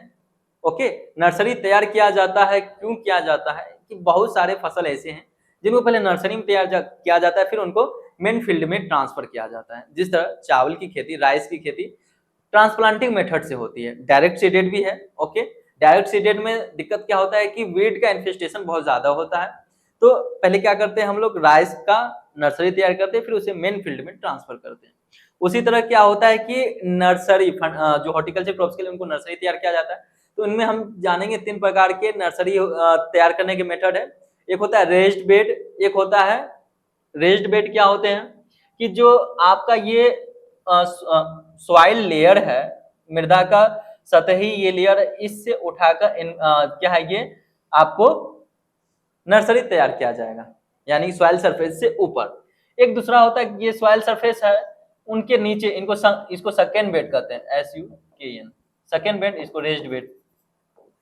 तो सेकंड बेड, रेज्ड बेड, और एक क्या होता है कि वो लेवल में ही किया जाता है। तो ये सेकंड टाइप का जो है विंटर सीजन में किया जाता है, ठंडी हवाओं से बचाने के लिए, पाला से बचाने के लिए। रेज्ड बेड जो है आपको ये रेनी सीजन में किया जाता है, बारिश से बचाने के लिए। और ये तो नॉर्मल जो है नर्सरी तैयार किया जाता है। नर्सरी रेजिंग सिस्टम मैनेजमेंट समझ गए। अब जो 4th यूनिट है आप लोगों को पढ़ना है सीड डोरमेंसी, बीज सुसुप्तावस्था आ जाता है। ओके, बीज जो है वो डोरमेंट स्टेज में चला जाता है। डोरमेंसी क्या होता है कि बीज का एक जो बीज होते हैं, सीड होते हैं, उनका एक पीरियड होता है कि वो उन पीरियड में डोरमेंसी में रहेंगे, यानी कि उस पीरियड में उनमें क्या होगा? अंकुरन नहीं होगा। ओके, तो बीज के डोरमेंसी के बारे में समझेंगे, कितने टाइप के डोरमेंसी होते हैं वो हम समझेंगे। फिर सीड जर्मिनेशन, बीज अंकुरन के बारे में। पोली इम्ब्रियोनी क्या होता है कि अगर किसी बीज में कोई बीज है, इसके एग्जाम्पल है पोली इम्ब्रियोनी के एग्जाम्पल है आम, जामुन। ओके, ये क्या पोली इम्ब्रियोनी के एग्जाम्पल है। क्या होता है इनमें? जब आपने देखा होगा जब आप आम के बीज ऐसे फेंक देते हो तो उनके एक बीज से 4-5 प्लांट निकलते हैं। किसी में एक ही निकलेंगे, किसी में 4-5, किसी में 2-3 निकलते हैं। तो वो क्या है? पोली इम्ब्रियोनी। एक से अधिक इम्ब्रियो होते हैं तो उसे पोली इम्ब्रियोनी कहेंगे। पोली इम्ब्रियोनी को समझने का सबसे आसान विधि है, अभी आम का सीजन गया है, आप लोग देखे होंगे कि आम के बीच में 3-4 प्लांट निकल जाते हैं। वो क्या? पोली इम्ब्रियोनी। एक से ज्यादा इम्ब्रियो था तो ही उसमें 3-4 प्लांट निकले, वही होते पोली इम्ब्रियोनी। उनको पढ़ेंगे, समझेंगे। प्रिंसिपल्स ऑफ ऑर्चार्ड एस्टेब्लिशमेंट, बाग स्थापित के सिद्धांत, किस प्रकार हम ऑर्चार्ड एस्टेब्लिश करते हैं, वो सभी चीजें हम जानेंगे। जैसे स्क्वायर मेथड में ऑर्चार्ड लगाया जाता है तो इसमें प्लांट टू प्लांट और रो टू रो डिस्टेंस बराबर होता है। फिर क्या होता है? रेक्टेंगल। ओके, इसमें प्लांट टू प्लांट क्या होते हैं? यहाँ प्लांट है आपका, ठीक है, प्लांट टू प्लांट क्या होंगे? डिस्टेंस बराबर होंगे, और इनमें प्लांट टू रो डिस्टेंस क्या होगा? कम होगा। फिर क्या होता है, हेक्सागोनल मेथड होता है, इस विधि से यहाँ पे प्लांट होंगे आपके। फिर आपके कन्क्वेस्ट सिस्टम होते हैं। ओके, तो ये सारे मेथड क्या है आपके ऑर्चार्ड लगाने के मेथड है, जो कि हम पढ़ेंगे यूनिट 4 में। चलिए आगे बढ़ते हैं। आगे हम लोगों को यूनिट 5 में क्या पढ़ना होता है, principle and method of training and pruning. Training and pruning क्या होता है, कटाई और छटाई के विधि। ट्रेनिंग प्रूनिंग करने की आवश्यकता क्यों पड़ती है? ट्रेनिंग हम क्या करते हैं, इनिशियल स्टेज में करते हैं, उनके वेजिटेटिव ग्रोथ में उनको एक अच्छा शेप मिले। ओके, आप लोग बहुत सारे ऐसे प्लांट देखते होंगे कि जो कंगारू शेप का होगा, कोई घोड़े शेप का दिख रहा है। ओके, तो वो क्या ट्रेनिंग कर रहे हैं, हम उनको सधाई भी कहते हैं, उनको एक अच्छा स्ट्रक्चर देते हैं। ओके, तो वो क्या ट्रेनिंग है, ट्रेनिंग वेजिटेटिव स्टेज में करते हैं। वेजिटेटिव क्या होता है, जिसमें जो है पौधों का वृद्धि विकास होता है, उनमें फल फूल नहीं लगेंगे उस टाइम में। और जो रिप्रोडक्टिव स्टेज में किया जाता है उनको प्रूनिंग कहते हैं। प्रूनिंग क्यों करते हैं, प्रूनिंग रिप्रोडक्टिव स्टेज में किया जाता है। वेजिटेटिव स्टेज खत्म होने के बाद, वेजिटेटिव में जितना वृद्धि विकास होने का होता है वो हो जाते हैं, देन उसके बाद आता है प्रूनिंग रिप्रोडक्टिव स्टेज, जहां पे उनमें पहले क्या होंगी, कलियां निकलेंगी, फिर उनमें क्या होगा कि फल लगेगा, फिर बीज बनता है, फिर ये प्रोसेस चलता रहता है। तो प्रूनिंग हम क्यों करते हैं, प्रूनिंग हम क्या करते हैं, प्रूनिंग में जो डैमेज स्टेम है उनको काट के हटा देते हैं। ओके, और कुछ डिजीज वाले स्टेम होते हैं उनको काट के हटा देते हैं, ताकि क्या हो कि अगर डिजीज वाले स्टेम है तो अगर फल लगेगा, डिजीज वहां से फल में जाएगा, फल हमारा खराब हो जाएगा। ओके, कोई टूटा फूटा स्टेम है उसको काट के हटा देते हैं, उनको कहते हैं डैमेज स्टेम। समझ रहे हो? तो इनको कहते हैं प्रूनिंग। प्रूनिंग कब किया जाता है, रिप्रोडक्टिव स्टेज में किया जाता है, जिससे क्या हो कि अच्छा फल का उनमें सेटिंग हो, यानी कि अच्छे तरीके से फल जो उनके पूरे स्टेम में आए। और जो स्टेम है अगर कोई ज्यादा पतला है, ज्यादा लंबा होगा, उनमें ज्यादा फल आ जाएंगे तो क्या होंगे, वो स्टेम टूट जाएगा। तो उस स्टेम को सही किया जाता है, उनको सहारा दिया जाता है। तो इसे हम कहते हैं प्रूनिंग। ये कब किए जाते हैं, तो रिप्रोडक्टिव स्टेज में किया जाता है। ये हो गया प्रूनिंग, और ये हो गया ट्रेनिंग। ट्रेनिंग वेजिटेटिव स्टेज में, प्रूनिंग रिप्रोडक्टिव स्टेज में। फिर juvenility and flower bed differentiation, flower bird. Okay, juvenility क्या होता है, किशोरावस्था जो होते हैं ना, उसे हम जुवेनिलिटी कहते हैं, उनके बारे में समझेंगे। फिर बर्ड डिफरेंशिएशन, इनफ्लोरेसेंस, ओके, वो होते हैं। तो ये सारी चीजें हम यूनिट 5 में डिस्कस करेंगे, समझेंगे। उसके बाद आता है यूनिट 6 में आपको अनफ्रूटफुलनेस, फिर पोलिनेशन। अनफ्रूटफुलनेस क्या होता है, जिसमें फ्लावर या फ्रूट सेटिंग नहीं होते, या फ्लावर आए फ्रूट सेटिंग नहीं हुए, क्या रीजन है, उनके बारे में आप लोगों को पढ़ना है। पोलिनेशन, परागन, किस तरह परागन होता है। ओके, सभी फ्रूट क्रॉप्स का अलग अलग पोलिनेशन मेथड होता है। 90% क्या होते हैं कि पोलिनेशन का वर्क हनी भी करते हैं। तो ये सारी चीजें आप लोगों को समझाई जाएगी। यहाँ पोलिनाइजर है, पोलिनाइजर एंड पोलिनेटर्स के बारे में समझाया जाएगा आप लोगों को, परागकर्ता और परागनकर्ता। फिर 7th यूनिट में आप लोगों को फर्टिलाइजेशन एंड पार्थेनोकार्पिस समझना है। फर्टिलाइजेशन क्या होता है, जब फीमेल गेमेट मेल गेमेट से फ्यूज करते हैं तो ये प्रोसेस क्या होता है, फर्टिलाइजेशन कहलाता है। सिंगेमी, ह्यूमन बीइंग के केस में सिंगेमी इनको कहा जाता है। ओके, फिर पार्थेनोकार्पी क्या होते हैं कि बहुत सारे ऐसे फ्रूट्स हैं जिनमें विदाउट फर्टिलाइजेशन के वो फ्रूट बना लेते हैं। इसका एक सीधा सा एग्जांपल है बनाना। केला में क्या होता है, फर्टिलाइजेशन प्रोसेस नहीं होता है। इनमें क्या होता है, पार्थेनोकार्पी प्रोसेस से फ्रूट्स का फॉर्मेशन हो जाता है। तो आप लोगों को 7वां यूनिट में पढ़ाया जाएगा। 8वां यूनिट है importance of plant bioregulator in horticulture. उद्यान विज्ञान में पादप जैव नियमों का महत्व। फिर जो 9th यूनिट है आप लोगों को इरिगेशन के बारे में पढ़ना है कि इरिगेशन के मेथड, क्या मेथड है, किस मेथड से इरिगेशन करना चाहिए। चेक बेसिन है, या उनके बाद आप लोगों को क्या है, फोरो मेथड है, रिच फोरो मेथड जिनको कहते हैं, या स्प्रिंकलर से करे या ड्रिप से करे, ये सारे मेथड आपको पढ़ने होते हैं। फिर फर्टिलाइजर, उर्वरक के बारे में पढ़ना है, इनकी एप्लीकेशन क्या है, इन हॉर्टिकल्चर क्रॉप्स में कब फर्टिलाइजर का एप्लीकेशन करना है, ये सारी चीजें आपको पढ़ने होंगे यूनिट 9 में। तो यहाँ पे आप लोगों का जो फंडामेंटल ऑफ हॉर्टिकल्चर था, जिनका कोर्स क्रेडिट 2 था, 1+1, 1 थ्योरी क्लास एक वीक में और 1 प्रैक्टिकल क्लास। तो यहाँ पे आप लोगों का फंडामेंटल ऑफ हॉर्टिकल्चर 111, ओके, वो कंप्लीट होता है। अब आता है इंट्रोडक्शन टू एग्रो फॉरेस्ट्री। ये भी क्या है आपका, ये भी आपका कोर्स क्रेडिट 2 आवर का है, 1+1 एक आप लोगों को थ्योरी क्लास मिलेंगे और एक प्रैक्टिकल क्लास मिलेगा। और इनका कोर्स कोड क्या होता है, HOR 112। और इनसे पहले का जो था fundamental of horticulture, fundamental of horticulture का कोर्स क्रेडिट था, याद रखिएगा, वहां बताना भूल गए, उनका है 111। यह है फंडामेंटल ऑफ हॉर्टिकल्चर का, fundamental of horticulture 111। And then fundamental of sorry introduction to agro forestry. ठीक है, तो ये पहले ही बता दिया गया है। ये इनका मतलब क्या होता है, फर्स्ट ईयर, इनका फर्स्ट सेमेस्टर, इनका सब्जेक्ट कोड सेकेंड। तो introduction to agro forestry subject code क्या है, सेकेंड है। और फंडामेंटल ऑफ हॉर्टिकल्चर क्या, उनका सब्जेक्ट कोड फर्स्ट है। समझ गए? तो फंडामेंटल ऑफ हॉर्टिकल्चर HOR 111 होता है, और इंट्रोडक्शन टू एग्रो फॉरेस्ट्री क्या है, वो 112 है। इंट्रोडक्शन टू एग्रो फॉरेस्ट्री क्या है, वो 112। ओके, चलिए समझते हैं इसमें आप लोगों को क्या क्या पढ़ना है।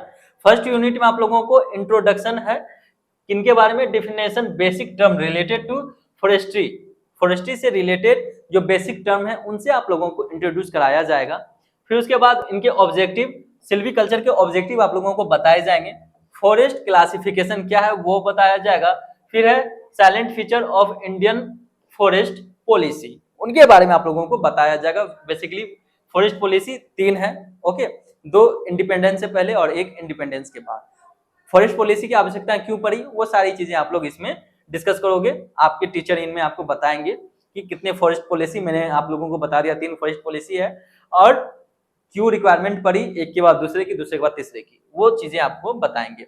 फिर सेकेंड यूनिट में आप लोगों को पढ़ना है नेचुरल रीजनरेशन फ्रॉम सीड, बीज और वानस्पतिक भागों से प्राकृतिक पुनर्जनन। नेचुरल रीजनरेशन क्या होता है, सीड के द्वारा। समझिए कि क्या है कि किसी वृक्ष में फल है, सिंपल सा समझो आप लोग, सिमर समझते हो, सिमर का प्लांट, कोई इसे क्या कहता है, हमारे साइड तो सिमर ही कहा जाता है, जिसमें रुई लगते हैं, रुई समझ गए हैं आप लोग, जिसमें रुई लगता है ना, रुई, तो उनमें क्या होता है, उनमें भी नेचुरल रीजनरेशन होता है। आप जब सुबह सुबह मॉर्निंग वॉक पे जाते होंगे तो सिमर के प्लांट के जड़ के पास, रूट के पास आप बहुत सारे छोटे छोटे सिमर के प्लांट देखते हो, तो आपको लगता होगा कि उनका सीड गिरता है, उनके बाद ये क्या हुआ, इनका न्यू प्लांट जर्मिनेट किया। बट ऐसा नहीं है, वो नेचुरल रीजनरेशन बाय रूट के थ्रू होता है। जो रूट के नोड्स होते हैं, ये मान लिया जाए ये क्या आपका सिमर का प्लांट है, ओके, ये यहाँ पे इनके रूट्स हैं, तो इनका रूट से नेचुरल रीजनरेशन होता है। इनके रूट से न्यू प्लांट निकल जाते हैं, जहाँ पे गांठें होगी, इनको एक फेवरेबल टेम्परेचर मिलेगा, एयर मिलेगा, मॉइस्चर मिलेगा, तो यहाँ से न्यू प्लांट जर्मिनेट कर जाएंगे।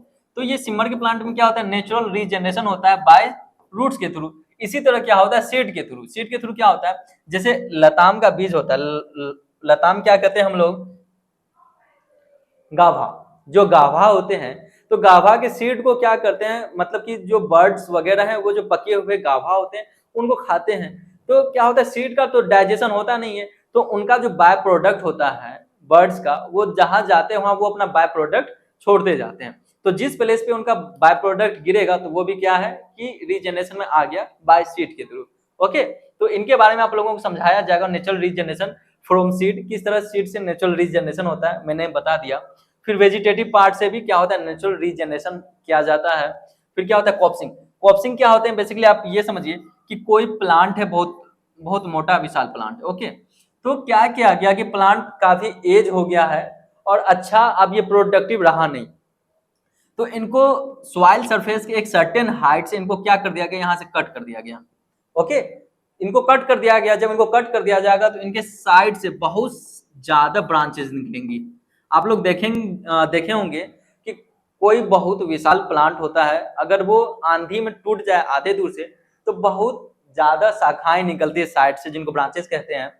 तो जब ये ब्रांचेस निकलती हैं तो इनमें से क्या किया जाता है, अल्टरनेट क्या किया जाता है कि एक ब्रांच इधर से सिलेक्ट कर लिया जाएगा, एक ब्रांच इधर से सिलेक्ट कर लिया जाता है, हेल्दी ब्रांच, बाकी सबको क्या क्या कर लिया जाएगा, रिमूव कर लिया जाएगा। ठीक है, बाकी सबको रिमूव, एक प्लांट यहाँ पे रहेगा, एक प्लांट यहाँ पे रहेगा, बाकी सबको रिमूव कर दिया जाएगा। 2 ब्रांच सिलेक्टेड होते हैं और ये अपना जो है अच्छा वृद्धि विकास करेगा। बाद में जो दोनों में बहुत ज्यादा अच्छे होंगे उनको सिलेक्ट कर कर लिया जाएगा, ऐसे 2 रहेंगे। तो कॉप्सिंग में क्या होता है, एक सर्टेन हाइट से सॉइल सरफेस से उनको कट कर दिया जाता है और बहुत सारे उसमें जो स्टेम आते हैं उन्हीं को कॉप्सिंग कहा जाता है।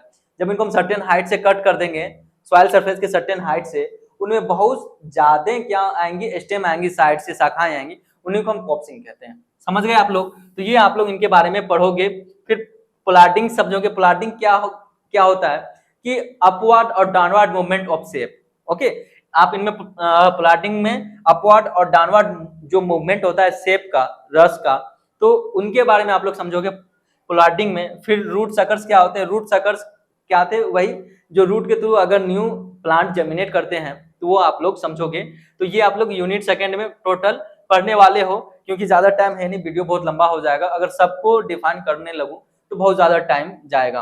तो मैं यहाँ पे एक थ्रो आउट आप लोगों को बता रहा हूँ, बाकी जो आपके मेंटर आएंगे वो अच्छे तरीके से फिर आपको हर एक सब्जेक्ट के मेंटर आएंगे। मैं एक पूरा सिलेबस लेकर आया हूँ, हर एक सब्जेक्ट के मेंटर आएंगे जो आपको एक एक करके पूरा बताएंगे, नहीं तो ऐसे में बहुत लंबा वीडियो बन जाएगा। फिर यूनिट थर्ड समझिए, आर्टिफिशियल रीजनरेशन। यहाँ पे क्या था, नेचुरल रीजनरेशन। फिर आर्टिफिशियल रीजनरेशन, उनके ऑब्जेक्टिव समझेंगे। Choice between natural and artificial, choice क्या है आपके पास आर्टिफिशियल और नेचुरल रीजनरेशन के चॉइस करने के। आगे आइए हम लोगों को क्या पढ़ना है, आगे आप लोगों को यूनिट फोर्थ में पढ़ने एग्रोफॉरेस्ट्री। एग्रोफॉरेस्ट्री के डिफिनेशन समझना, इंपॉर्टेंस समझना, criteria of selection of trees in agroforestry, different agroforestry system prevalent in the country, ये पढ़ने हैं आपको यूनिट 4 में। यूनिट 5 में क्या पढ़ना है, trees for wing breaks, wind sorry यहाँ पे टैपिंग मिस्टेक है, wind, trees for wind breaks and shelter belt home street farm. देखिए ट्रीज फॉर विंड ब्रेक्स क्या होते हैं, आप जब लॉन्ग ड्राइव पे कहीं जाते हो फ्रेंड्स के साथ या आप कहीं पेरेंट्स के साथ आप गए होंगे, तो आपने देखा होगा कि रोड के साइड रोड के दोनों साइड बहुत लंबे लंबे पेड़ लगाए जाते हैं, तो वो क्या है, विंड ब्रेक का काम करते हैं। और इसी तरह एग्रीकल्चर क्रॉप्स में क्या होता है, खेत के चारों ओर खास करके नॉर्थ टू वेस्ट डायरेक्शन में विंड ब्रेक्स के लिए प्लांट लगाए जाते हैं, बहुत बड़े बड़े। क्या होता है कि जब बहुत तेज की हवाएं चलती हैं, तो जो हमारे एग्रीकल्चर क्रॉप्स हैं, फसल है, वो हवा के कारण क्या होता है, वो झुक जाते हैं, टूट जाते हैं। ओके, तो इनसे क्या होता है, किसान के क्या होते हैं, फसल नष्ट होते हैं। तो साइड में, खेत के साइड में नॉर्थ टू वेस्ट डायरेक्शन में विंड ब्रेक्स के प्लांट लगाए जाते हैं लंबे लंबे, जिससे क्या हो, और एक हाइट में भी लगा दिए जाते हैं। क्या होता है, सबसे पहले छोटा प्लांट, फिर बड़ा प्लांट, फिर बड़ा प्लांट, ऐसे, या पहले बड़ा फिर छोटा छोटा छोटा। तो क्या होता है कि जो तेज हवाएं आती हैं, तो वो प्लांट में लग के क्या होता है, हवा की स्पीड स्लो हो जाती है, फिर जो फसल है उनको कोई नुकसान नहीं पहुंचता। इसीलिए नॉर्थ टू वेस्ट डायरेक्शन में खेत के पास क्या होता है कि प्लांट लगाए जाते हैं बड़े बड़े, जो कि क्या हो, खूब मतलब बहुत ज्यादा झबरादार हो, जिसमें उनका क्या हो कि डेंसिटी बहुत ज्यादा हो, वो हवा को क्या करते हैं, रोक देते हैं। 100 किलोमीटर पर स्पीड से वो आ रहे हैं, 100 किलोमीटर प्रति आवर की स्पीड से, तो जब वो जो प्लांट है, जो विंड ब्रेक्स वाले जो प्लांट है, ट्रीज फॉर विंड ब्रेक्स वाले प्लांट, तो वो क्या करते हैं, उनके स्पीड को कम कर देते हैं। स्पीड को कम करेंगे 100 से उनको पहुंचा देते हैं 40-50 पे। इनसे क्या होता है कि हमारे जो एग्रीकल्चर क्रॉप्स हैं, फसल है, वो नष्ट होने से बच जाते हैं। तो ये उनका इंपॉर्टेंस होता है, हम क्यों यूज करते हैं। मेन पर्पस क्या होता है, विंड ब्रेक्स का मतलब है कि हवा को रोकना। शेल्टर बेल्ट क्या होता है, शेल्टर बेल्ट भी एग्रीकल्चर क्रॉप्स के चारों ओर लगाए जाते हैं बहुत ज्यादा। मतलब कि ऐसे आजकल क्या है ना कि आवारा पशु होते हैं, कुत्ते, जानवर या सुअर वगैरह हो गए, किन्हीं का मवेशी हो गया, जो लोग पहले पालते थे फिर बाद में छोड़ दिए रोड पे, तो ये क्या करते हैं, एग्रीकल्चर क्रॉप्स को नुकसान पहुंचाते हैं। तो उनके चारों ओर एक शेल्टर बेल्ट लगा दिया जाता है। ये क्या होते हैं, इनमें कांटे होते हैं छोटे छोटे, अगर फसल के चारों ओर लगा हुआ है तो कोई भी जानवर आपके खेत में नहीं जाएगा। तो ये उनका काम होता है शेल्टर बेल्ट का। ओके, फिर होम स्टेड फार्मिंग होता है, जो हम घर में फार्मिंग करते हैं।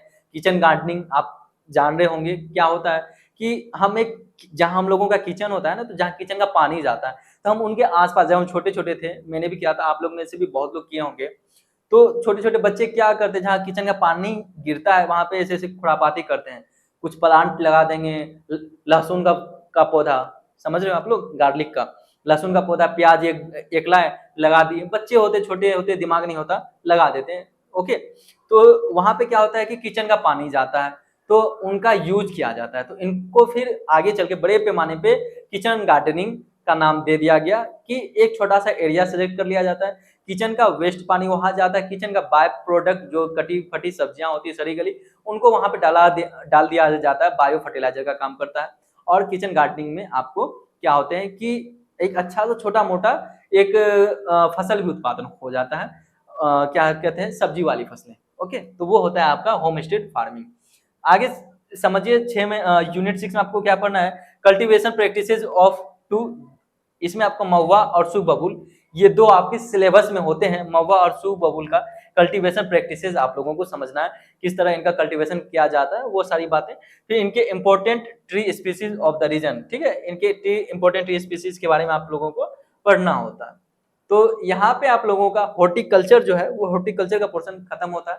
एग्रोनॉमी में आप लोगों ने फंडामेंटल ऑफ एग्रोनॉमी समझा, फिर introductory agrometeorology and climate change के बारे में समझा, फिर हॉर्टिकल्चर में आप लोगों ने fundamental of horticulture and introductory agro forestry आप लोगों ने समझा। अब है एक्सटेंशन। एक्सटेंशन क्या है, विस्तार या प्रसार भी कहते हैं। तो एक्सटेंशन में आप लोगों को एक्सटेंशन EXE 111 आप बताने की जरूरत नहीं है कि ये 111 क्या है। ओके, तो इसमें आप लोगों को पढ़ना होता है एक्सटेंशन 111 में rural sociology and educational psychology. ये आप लोगों का क्या है, कोर्स टाइटल है, सब्जेक्ट का नाम है क्या, rural sociology and educational psychology. इसमें आप लोगों को पढ़ना होता है सोशियोलॉजी एंड रूरल साइकोलॉजी, इनके डिफिनेशन, इसके स्कोप क्या है, its significance in agriculture extension. Second unit में आप लोगों को पढ़ना होता है basic concept of rural society. Rural society के ग्रामीण समाज की जो मूल अवधारणा उनके बारे में, सोशल ग्रुप कितने प्रकार के ग्रुप्स होते हैं वो आप लोगों को पढ़ाया जाएगा, social stratification, culture concept, social institution क्या होते हैं, वो सभी बातों के बारे में डिस्कस किए जाएंगे। फिर एजुकेशनल साइकोलॉजी, शैक्षणिक मनोविज्ञान क्या है, उनके मीनिंग बताए जाएंगे, उनके इंपॉर्टेंस एग्रीकल्चर एक्सटेंशन में क्यों है, क्या है, वो सारी चीजें। यूनिट 4 में बेसिक साइकोलॉजिकल कंसेप्ट क्या होते हैं, लर्निंग क्या होता है, बिहेवियर क्या है, एटीट्यूड क्या है, मोटिवेशन क्या है और इंस्पिरेशन, इन सभी टॉपिकों पे आपके साथ डिस्कस किया जाएगा, आप लोगों को बताया जाएगा। चलिए आगे देखते हैं इसमें फिर क्या पढ़ना है आप लोगों को एक्सटेंशन में। तो एक्सटेंशन जो rural sociology and educational psychology था, एक्सटेंशन 111, आपको उसमें बस 4 यूनिट पढ़ने होते हैं। फिर एक्सटेंशन में आप लोगों को हेरिटेज पढ़ना होता है, एग्रीकल्चर हेरिटेज। हेरिटेज क्या है, कृषि धरोहर। इसका अर्थ ये है जो हमारे एंसेस्टर थे, जो पूर्वज थे, उन्होंने एग्रीकल्चर में क्या क्या किया और आज क्या क्या हो रहा है, कैसे हो रहा है, उन सभी के बारे में हम लोग इसमें पढ़ते हैं और समझते हैं। इसमें यूनिट फर्स्ट में introduction of Indian agriculture heritage, भारतीय कृषि विरासत का परिचय, यानी कि जो हमारे एंसेस्टर जिस प्रकार से कृषि कर रहे थे उनके बारे में हम लोग अध्ययन करते हैं, समझते हैं। फिर एंशिएंट एग्रीकल्चरल प्रैक्टिस, जो हमारे एंसेस्टर किस प्रकार एग्रीकल्चर प्रैक्टिसेस किए, देसी हल के से कैसे करते थे, वो सभी बातों के बारे में अध्ययन किया जाता है। फिर relevance of heritage to present day, पूर्वज हमारे किस प्रकार करते थे, हम किस प्रकार करते हैं, क्या दोनों में डिफरेंस है, वो सभी बातों के बारे में आपको यूनिट सेकंड में बताया जाएगा। फिर यूनिट थर्ड है past and present status of agriculture and farmer in society, कृषि की अतीत और वर्तमान स्थिति तथा समाज में पूर्व की स्थिति के बारे में बताया जाएगा। सिंपल सा ये समझिए, ये क्या हेरिटेज, हेरिटेज है ना, आप लोगों ने बायो में पढ़े होंगे जेनेटिक्स के बारे में, जो जेनेटिक्स टॉपिक है तो उसमें आप लोगों ने हेरिडिटी पढ़ा होगा, है ना, जो गुण एक जनरेशन से दूसरे जनरेशन में जाते हैं उनको हेरिडिटी कहते हैं। तो वही चीज है इनके बारे में, हेरिटेज क्या है, रिलेट कीजिए कि जो हमारे पूर्वज किए और हम जो आज कर रहे हैं उन्हीं के बारे में पढ़ना होता है। हमारे पूर्वज क्या किए, कौन कौन से इंप्लीमेंट्स थे उस टाइम में, किस प्रकार खेती होती थी, हम किस प्रकार कर रहे हैं, दोनों में क्या डिफरेंसेज है, क्या रिलेवेंस है, ये सारी चीजें, वही मतलब हेरिटेज का, वही हम पढ़ते हैं इसमें। ओके, तो फिर फोर्थ में पढ़ना होता है जर्नी ऑफ इंडियन एग्रीकल्चर, क्या जर्नी रहा प्री इंडिपेंडेंस डे में, यानी प्री इंडिपेंडेंस इरा जो था, आजादी से पहले का इरा, उसमें किस प्रकार खेती की जाती थी, और आफ्टर इंडिपेंडेंस डे इरा में किस प्रकार खेती की जाती है, वो सभी के बारे में हम लोग बात करेंगे। आगे चलिए बढ़ते हैं, आगे आप लोगों को पढ़ना आगे पढ़ना होता है आप लोगों को यूनिट 5 में plant production and protection through indigenous traditional knowledge, किस प्रकार हम पौधों का संरक्षण करें, प्लांट प्रोडक्शन, पौधों उत्पादन या फसल उत्पादन। ओके, फसल उत्पादन कर लिए हम, उत्पादन करने में दिक्कत नहीं है, उत्पादन कर लिए हम, अब जरूरी है कि उनका प्रोटेक्शन कैसे करें, किस तरह, मैंने जैसे हॉर्टिकल्चर में बताया था एग्रो फॉरेस्ट्री में कि हमें क्या होता है कि मवेशियों से बचाना होता है, उसके लिए हम शेल्टर बेल्ट लगाते हैं, उसी तरह हमको क्या करना है कि अनाज उत्पादन बड़ी बातें नहीं है, उनको बचाना बड़ी बातें हैं। तो किस तरह हम उनका प्रोटेक्शन करें, फिर क्या उनमें indigenous and traditional, okay, indigenous जो हमारे इंडिया का मेथड है, इंडिजिनियस मेथड, और ट्रेडिशनल नॉलेज जो हमारे पूर्वज के नॉलेज थे, स्वदेशी पारंपरिक ज्ञान, स्वदेशी अपने इंडिया के पारंपरिक जो हमारे एंसेस्टर करते आ रहे हैं, वो ज्ञान के माध्यम से पौधों का उत्पादन और संरक्षण किस प्रकार किया जाता है, किया जा रहा था, उनके बारे में हम समझेंगे। फिर यूनिट 6 में एग्रीकल्चर स्कोप क्या है, okay, importance of agriculture and agriculture resources available in India, कृषि क्षेत्र के बारे में समझेंगे। भारत में उपलब्ध कृषि एवं कृषि संसाधनों का महत्व क्या होता है वो समझेंगे। यूनिट 7 में क्रॉप सिग्निफिकेंस एंड क्लासिफिकेशन, फसल का महत्व एवं उनका वर्गीकरण होगा। National agriculture setup in India, current session of Indian agriculture and future prospectus, ये सारी चीजें आप लोगों को हेरिटेज में पढ़ने होते हैं। टोटल 8 यूनिट है, तो यहाँ पे एक्सटेंशन में आप लोगों का कंप्लीट होता है। अब आइए आगे देखते हैं आप लोगों को क्या पढ़ने हैं। आगे आता है आप लोगों का सॉइल साइंस, मृदा विज्ञान, ओके, यानी कि साइंस का वो ब्रांच जिसमें हम क्या करते हैं, सॉइल के बारे में अध्ययन करते हैं, उसे हम सॉइल साइंस कहते हैं। तो सॉइल साइंस में आप लोगों को क्या पढ़ना है, तो पहले समझिए ये क्या फंडामेंटल ऑफ सॉइल साइंस, इनका क्या नाम है, SAC 111, first year first semester, subject code क्या है, फर्स्ट है। इनमें सॉइल साइंस में आप लोगों को एक ही सब्जेक्ट पढ़ने होते हैं, लेकिन इनका सिलेबस बहुत ज्यादा वास्ट होता है। आइए इनमें हम लोगों को क्या क्या पढ़ना होता है सॉइल साइंस में। Soil as a natural body हम समझेंगे, फिर पेडोलॉजी क्या है, एडेफोलॉजी क्या है, और कंसेप्ट ऑफ सॉइल के बारे में आप लोगों को समझना होता है। सेकंड यूनिट है सॉइल जेनेसिस, सॉइल का फॉर्मेशन कैसे होता है, सॉइल फॉर्मिंग किस प्रकार, रॉक्स जो बेड रॉक्स होते हैं किस प्रकार उनसे सॉइल का फॉर्मेशन होता है, और मिनरल्स खनिज से किस प्रकार रॉक्स और मिनरल्स पत्थर और खनिज से सॉइल का जेनेसिस मतलब मृदा का निर्माण किस प्रकार होता है वो हम समझेंगे यूनिट सेकंड में। यूनिट थर्ड है वेदरिंग प्रोसेस एंड क्या है, फैक्टर्स। वेदरिंग क्या है, क्षरण, किस प्रकार रॉक जो क्या है पत्थरों, किस प्रकार मिनरल्स एंड रॉक्स के वेदरिंग से, क्षरण से क्या होता है कि सॉइल का फॉर्मेशन होता है, वो सारी चीजें वेदरिंग के बारे में समझेंगे। वेदरिंग के कितने प्रोसेस है वो समझेंगे, physical weathering, biological weathering, okay, ये सभी चीज होते हैं। फिर मृदा निर्माण का अपक्षय, क्षरण को ही अपक्षय भी कहते हैं, प्रक्रिया एवं उनके कारक। सॉइल प्रोफाइल कितने हैं वो समझेंगे, soil profile, okay, soil profile आप लोगों को अच्छी तरह से डिस्कस किया जाएगा क्योंकि बहुत इंपॉर्टेंट होता है सॉइल साइंस में कि सॉइल प्रोफाइल के बारे में समझना। फिर कंपोनेंट ऑफ सॉइल, मृदा प्रोफाइल, मृदा का घटक आप लोगों को समझाया जाएगा। फिर soil physical properties, soil texture, structure, density and porosity, soil colour, फिर है कंसिस्टेंस एंड प्लास्टिसिटी। इतने चीजों के बारे में आपको यूनिट 5 में सिखाया जाएगा। सॉइल टेक्सचर क्या होता है और सॉइल स्ट्रक्चर क्या होता है। सॉइल टेक्सचर क्या है कि ये कभी नहीं बदलने वाला मृदा का गुण है, ओके, सॉइल टेक्सचर कभी नहीं बदलने वाला मृदा का गुण है, और सॉइल स्ट्रक्चर क्या होते हैं ये तो बदल सकते हैं, ओके। तो पूछा जाता है, क्वेश्चन आता है कि सॉइल टेक्सचर इज अ, मतलब फिल इन द ब्लैंक्स होंगे, आपको बताने हैं कि इनका गुण मतलब इनकी जो क्या है कि क्या कहोगे आप इनको, सॉइल टेक्सचर को, इनका रेशियो, ओके, तो सॉइल टेक्सचर का रेशियो कभी नहीं बदल सकता, ओके, तो यही आता है कि soil texture never change in its properties, but soil structure क्या है कि वो बदल जाते हैं। बच्चे कंफ्यूज कर जाते हैं टेक्सचर और स्ट्रक्चर। स्ट्रक्चर क्या है, उनकी संरचना, उनकी बनावट में वो भिन्नता आ जाएगी। कोई सॉइल है वो इस प्रकार उनका एक ढेला है, ठीक है, संरचना फोड़ देंगे तो वो चूर हो गया, क्रुम्बी स्ट्रक्चर हो गए। तो वही है सॉइल स्ट्रक्चर, ये क्या है कि ये चेंज होने वाले स्ट्रक्चर है, बट सॉइल टेक्सचर कभी नहीं बदलेगा, इनका जो प्रोपोर्शन है वो फिक्स है, ओके। वो सारी चीजें बताई जाएगी। सॉइल का डेंसिटी आपको बताया जाएगा, दो टाइप के, particle density, bulk density. Particle density कितना होता है, 2.65 ग्राम पर centimetre cube, and bulk density क्या होता है, 1.33 ग्राम पर सेंटीमीटर क्यूब क्या होता है, बल्क डेंसिटी होता है। फिर आप लोगों को पोरोसिटी बताया जाएगा। फिर क्या है कि सॉइल कलर, सॉइल के कलर क्या होते हैं, कैसे होते हैं वो बताया जाएगा। फिर कंसिस्टेंसी एंड प्लास्टिसिटी बताए जाएंगे कि जो क्ले सॉइल होता है उनमें प्लास्टिसिटी सबसे ज्यादा होता है। प्लास्टिसिटी क्या है कि किसी मृदा को क्या किया गया है, उनको पानी में डिप करके, पानी में मिला के उनको, प्लास्टिसिटी मतलब नमरने की क्षमता, ओके। जैसे एक इलास्टिक रबर होता है, इलास्टिक रबर को हम लोग खींचते हैं तो ये उनका क्या प्लास्टिसिटी है।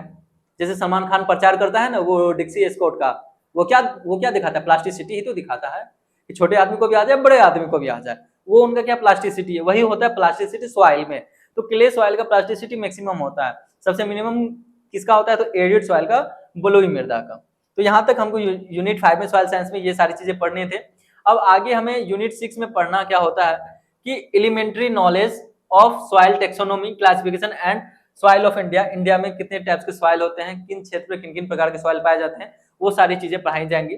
फिर soil water retention, movement and availability, okay, soil water retention के बारे में, मृदा जल प्रतिधारण, संचलन और उपलब्धता, जो वाटर अवेलेबल होता है सॉइल में, उनके बारे में पढ़ाया जाएगा। फिर soil colloids, inorganic and organic silicate के लिए कंस्टिट्यूशन एंड प्रॉपर्टीज के बारे में बताया जाएगा। फिर यूनिट 9 में आपको सॉइल एयर के बारे में, उनके कंपोजिशन, ओके, सॉइल एयर के कंपोजिशन बताए जाएंगे, कितना परसेंट कार्बन होता है, कितना परसेंट नाइट्रोजन होता है, कितना परसेंट ऑक्सीजन होता है, ओके। जो कार्बन डाइऑक्साइड होता है सॉइल में एटमॉस्फेयर के कंपेयर मोर देन 10 टाइम्स होता है, ओके, यानी कि एटमॉस्फेयर में CO2 कितना है 0.03%, लेकिन सॉइल में क्या होता है, ये क्या है, ये एटमॉस्फेयर है ATM, ओके, सॉइल में क्या होता है 0.3%, ये क्या होता है मोर देन 10% होता है सॉइल एयर में। फिर गैसियस एक्सचेंज के बारे में समझेंगे, इफेक्ट ऑन प्लांट ग्रोथ क्या होता है। फिर सॉइल रिएक्शन, सॉइल रिएक्शन में आपको pH, सॉइल एसिडिटी बताया जाएगा एंड एल्केनिटी बताया जाएगा, बफरिंग कैपेसिटी क्या है वो बताया जाएगा, buffering capacity, effect of pH on nutrient availability बताया जाएगा। ये आप लोगों को यूनिट 9 में डिस्कस किए जाएंगे।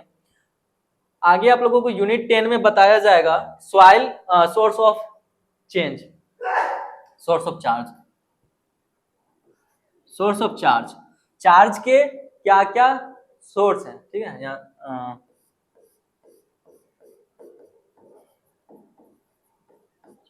Okay, source of charge, ion exchange, किस प्रकार आयन का एक्सचेंज होता है। फिर कैटायन एक्सचेंज कैपेसिटी बताया जाएगा। फिर बेस सैचुरेशन पॉइंट आप लोगों को बताए जाएंगे।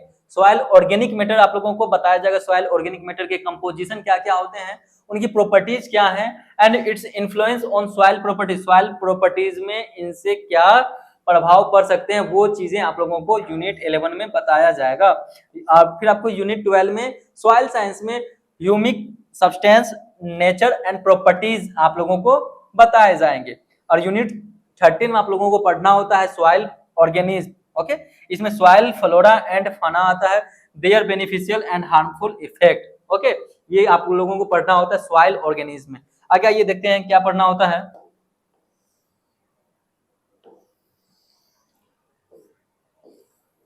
तो यहाँ पे आप लोगों का क्या होता है, यहाँ पे आप लोगों का सॉइल साइंस खत्म होता है, वो आप लोगों का सॉइल साइंस का सिलेबस था।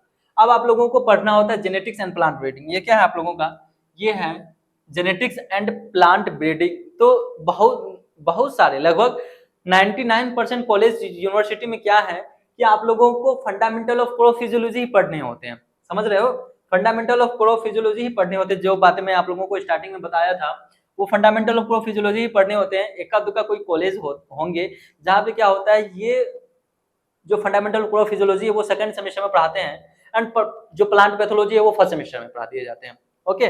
तो उसके लिए घबराना नहीं है, अगर आपके कॉलेज में इस तरह के परिवर्तन है, अगर आप डिमांड करोगे, आप बताओगे, तो आपको फिर फंडामेंटल ऑफ क्या है प्लांट पैथोलॉजी के सिलेबस डिस्कस किए जाएंगे और फिर आपको वो पढ़ाया जाएगा, ओके। तो ये फ्लेक्सिबिलिटी है हमारे डीएनएस में। आइए समझते हैं फंडामेंटल ऑफ क्रॉप फिजियोलॉजी में फसल शरीर क्रिया विज्ञान का मौलिक, इनमें आप लोगों को क्या क्या पढ़ना होता है। तो इसका जो यूनिट फर्स्ट है इसमें पढ़ने आप लोगों को introduction to crop physiology and its important in agriculture, फसल शरीर क्रिया विज्ञान का परिचय आप लोगों को दिया जाएगा और कृषि में इनका किस प्रकार महत्व है। फिर प्लांट सेल के बारे में, ओके, आप लोगों को प्लांट सेल के बारे में पढ़ाया जाएगा, इसका ओवरव्यू दिया जाएगा। फिर आपको बताया जाएगा डिफ्यूजन एंड ऑस्मोसिस। जो बायो के स्टूडेंट होते हैं ना उनको इसमें बहुत मजा आता है क्योंकि ये सारी चीजें वो पढ़े होते हैं, डिफ्यूजन, ऑस्मोसिस, ये सारी चीजें उनका पढ़ा होता है। बेसिकली कहूँ तो आप लोगों को क्रॉप फिजियोलॉजी में जो बायो स्टूडेंट है उनको कुछ नहीं पढ़ना क्योंकि उनका पढ़ा हुआ है, अगर वो 12th में अच्छे तरीके से पढ़े होंगे, सिलेबस कवर किए होंगे, तो ये सारी चीजें वो जब अभी देख रहे होंगे तो उनको आसान लग रहा होगा कि ये चीज नहीं पढ़ना पड़ेगा या एक बार पेज उल्टाएंगे तो याद आ जाएगा, ओके। प्लांट सेल के बारे में उनका ओवरव्यू दिया जाएगा, ठीक है, पूरा माइटोकॉन्ड्रिया वगैरह सब चीज उनमें उनको बताया जाएगा, और डिफ्यूजन ऑस्मोसिस पढ़े होंगे, वो सब चीजें आपको यहाँ बताया जाएगा। फिर एब्जॉर्प्शन ऑफ वाटर, ओके, फिर क्या होता है ट्रांसपिरेशन एंड इंस्ट्रूमेंटल फिजियोलॉजी, ये बताए जाएंगे आप लोगों को। फिर यूनिट 4 में आप लोगों को क्या पढ़ने हैं, फोटोसिंथेसिस। बताओ बायो के स्टूडेंट आपको पते होंगे कि फोटोसिंथेसिस में आप लोगों को light reaction and dark reaction, ये क्या है, रिएक्शन है, आर एक्शन का मतलब क्या, रिएक्शन, ओके, समझ रहे हो। तो फोटोसिंथेसिस आप लोगों को पढ़ना है, लाइट रिएक्शन के बारे में, डार्क रिएक्शन के बारे में, C3 प्लांट पढ़ना है, C4 प्लांट पढ़ना है, केम प्लांट पढ़ना है, पता है आप लोगों को, बायो के स्टूडेंट खुश हो रहे हैं, ओके। फिर यूनिट 5 में रेस्पिरेशन पढ़ना है, उसमें आप लोगों को ग्लासेस पढ़ना है, TCA साइकिल पढ़ना है, इलेक्ट्रॉन ट्रांसपोर्ट चेन के बारे में पढ़ना है। यूनिट 6 में प्लांट ग्रोथ रेगुलेटर, कौन कौन से हार्मोन है जो प्लांट के ग्रोथ को रेगुलेट करते हैं। फिर फिजियोलॉजिकल रोल पढ़ना है, एग्रीकल्चर यूजेज, डोरमेंसी यहाँ भी पढ़ने हैं आप लोगों को, वर्नलाइजेशन पढ़ना है, एंड फोटोपीरियोडिज्म के बारे में जानना है, physiological aspect of growth and development के बारे में जानना है, physiological growth parameters in crop productivity के बारे में आप लोगों को जानना है, पादप वृद्धि नियामक, शारीरिक भूमिका और कृषि उपयोग, सुषुप्तावस्था, डोरमेंसी, ठीक है, वर्नलाइजेशन और फोटोपीरियोडिज्म के बारे में, फिर वृद्धि और विकास के शारीरिक पहलू के बारे में आपको पढ़ने हैं यूनिट 6 में। आगे चलिए देखते हैं। तो यहाँ पे आप लोगों का क्रोफिजियोलॉजी खत्म होता है, समझ गए। तो यहाँ पे आप लोगों का क्रोफिजियोलॉजी खत्म होता है। आगे आप लोगों को क्या पढ़ना है, आगे आप लोगों को पढ़ना है,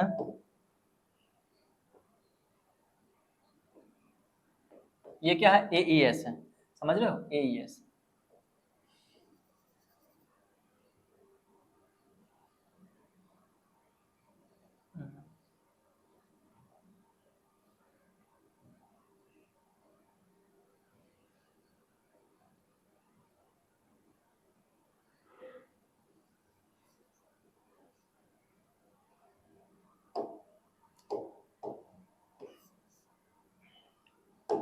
समझिए AES 1 to 1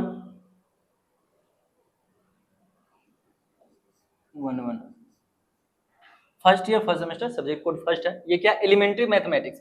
आप लोगों को फर्स्ट सेमेस्टर में स्टैटिक्स होता है, तो यहाँ पर भी चेंजेस आती हैं। कुछ कॉलेजेस में क्या होता है कि पहले स्टैटिकल्स मेथड पढ़ा दिया जाता है फर्स्ट सेमेस्टर में, स्टैटिकल्स मेथड, बट मैक्सिमम जगह क्या होता है आप लोगों को एलिमेंट्री मैथमेटिक्स, पहले आप लोगों को इनको इसे इंट्रोड्यूस कराया जाता है, एलिमेंट्री मैथमेटिक्स पढ़ाए जाते हैं।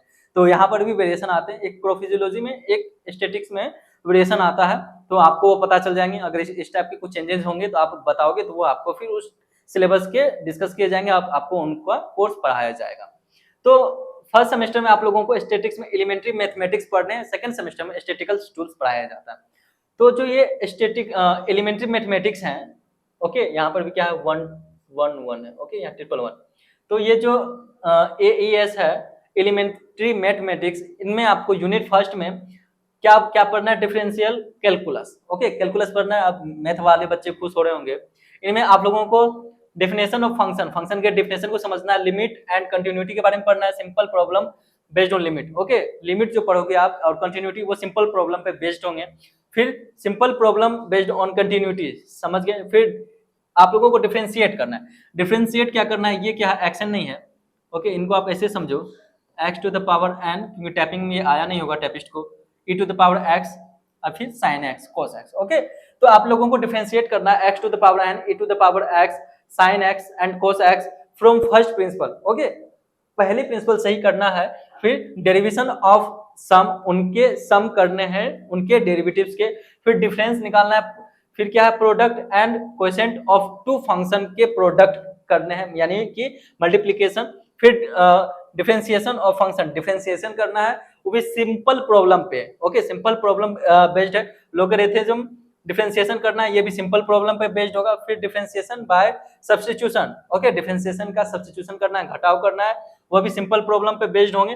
फिर differentiation of inverse trigonometry function, समझ गए। तो ये सारे क्या करने हैं आपको डिफरेंशियल कैलकुलस में पढ़ने हैं। फिर आगे आते हैं आप लोगों को AES 1 to 1 है, यहाँ टाइपिंग मिस्टेक है ना, AES 1 to 1 यहाँ क्या AES है, ठीक है।